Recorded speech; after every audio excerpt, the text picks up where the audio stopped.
नमस्कार, मैं एडवोकेट राजेश शर्मा। आज की इस वीडियो में रेरा एक्ट के बारे में पढ़ेंगे। यदि आप कोई फ्लैट ले रहे हैं, अपार्टमेंट ले रहे हैं, तो ये वीडियो आपके लिए बहुत महत्वपूर्ण है। आपको समझने की जरूरत है रेरा एक्ट होता क्या है, इसमें क्या प्रावधान है, सबको समझते हैं। पहले ऐसा होता था, बायर और बिल्डर के बीच में जो रिलेशन थे ये बहुत ज्यादा खराब हो रहे थे। ये फ्लैट इनसे खरीदते थे तो ये या तो ये बायर ही समय पे पैसा नहीं दे पा रहे, किस्तों में जो भी किस्त इनकी बंदी थी, जो भी इनके वो हुए थे, फिक्स हुए थे चार्जेस, ये नहीं दे पा रहे, या ये इनका पैसा लेके पैसे भी ले लिए, किस्त भी ले लिए और इनको फ्लैट देने से, कहा कब्जा देने से क्या कर रहे हैं, मना कर रहे हैं, इनके पैसे लेके भाग गए। तो ऐसी स्थिति में रेरा एक्ट आया और प्रावधान आया 2016 में। ये प्रावधान क्या पहले पे जो फ्लैट अपार्टमेंट बने उन पर भी लागू होता है? जी नहीं। जो समय प्रचलित थे, काम चल रहा था, उन पर ये लागू हुआ। जो पहले से संपूर्ण हो गए थे उन पर ये लागू नहीं हुआ। ये कब लागू होता है रेरा एक्ट? क्या आपको कोई भी हर बिल्डर को रजिस्ट्रेशन करवाने की जरूरत है रेरा एक्ट में? कोई भी आपने बिल्डिंग बनानी है या आप कोई बिल्डर हैं, आपको कुछ भी फ्लैट बनाने के, तो आपको जरूरत है उसकी रेरा एक्ट में रजिस्ट्रेशन करवाने की, है या नहीं? तो 500 मीटर स्क्वायर यदि आपकी जमीन है उससे ज्यादा है और आप सेल परचेज के लिए ऐसा कर रहे हैं, 500 मीटर स्क्वायर से आपकी जमीन ज्यादा होनी चाहिए और उस पर या 8 फ्लैट और 8 अपार्टमेंट से ज्यादा होने चाहिए। यदि दोनों कंडीशन आपको फॉलो करती हैं या एक इनमें से एक भी करती है तो रेरा एक्ट के अंदर बिल्डर को रजिस्ट्रेशन करवाना होता है। अन्यथा यदि वो ऐसा नहीं करता तो रेरा जो कमीशन है उस पर भारी पेनल्टी लगा देता है। और यदि कोई ऐसा आपके सामने केस आता है तो आप इसकी शिकायत कर सकते हैं रेरा एक्ट के अंतर्गत।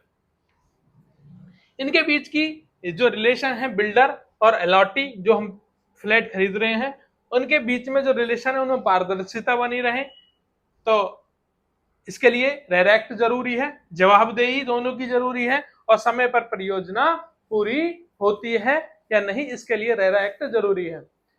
बिल्डर को शुरुआत में जब कोई भी बिल्डिंग अपार्टमेंट इससे ज्यादा है तो रेरा एक्ट के अंदर रजिस्ट्रेशन करवाना होता है।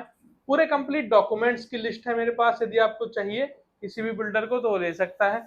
वो सारी चीज आपको लेने के बाद, ये आपको फॉर्म सारे भरने के बाद, और सेल परचेज या ऑनर हो आप लैंड के या नहीं है, सेल डीड जो भी आपके पास, वो लगानी जरूरी है। आप कितने समय के अंदर अपनी इसको पूरी कर दोगे टाइम पीरियड को, ये भी बताना आपको जरूरी है। आप बायर से कैसे पैसा ले रहे हो, कितनी किस्त में ले रहे हो, ये भी बताना जरूरी है। इनका कुछ पैसा 70% रेरा उसी प्रोजेक्ट में लगाती है। ऐसा नहीं इनसे पैसा ले लिया और बिल्डर किसी और प्रोजेक्ट में लगा दे, तो ये अकाउंट खुलवाती है रेरा, उस अकाउंट की देखरेख रेरा करती है। ये आपस में रिलेशन बना रहे, चीजें चलती रहे, शांति बनी रहे, तो रेरा एक्ट जरूरी है। यदि इसमें कोई भी समस्या आती है तो रेरा एक्ट के हम एडवोकेट हैं। किसी को कोई चीज आपको परेशानी होती है, बायर को या बिल्डर को, तो हमसे कांटेक्ट कर सकता है।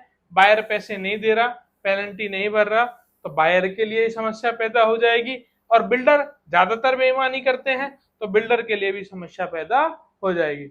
ये वीडियो आप सबके लिए जरूरी है फ्लैट खरीदने के पहले। और रेरा के एजेंट भी होते हैं, आप ऐसा नहीं कि फ्लैट किसी से भी ले लें, आप रेरा एजेंट से लें। और जब भी आप फ्लैट खरीद रहे हैं तो ये देखिए, ये जो आपसे उनसे लिस्ट लीजिए कि ये रेरा के अंतर्गत रजिस्टर्ड है या नहीं है। यदि रजिस्टर्ड नहीं है तो आप फ्लैट वगैरह, उससे अपार्टमेंट वगैरह मत खरीदिए। यदि रेरा से वो रजिस्टर्ड है तो ही आप लीजिए। तो स्क्रीन पर नंबर गिवन है मेरा, तो आप मुझसे जुड़ सकते हैं। और कोई भी समस्या रेरा कोर्ट के अंदर आती है आपको, या कोई भी आपको, तो हमारी पूरी टीम आपके साथ है।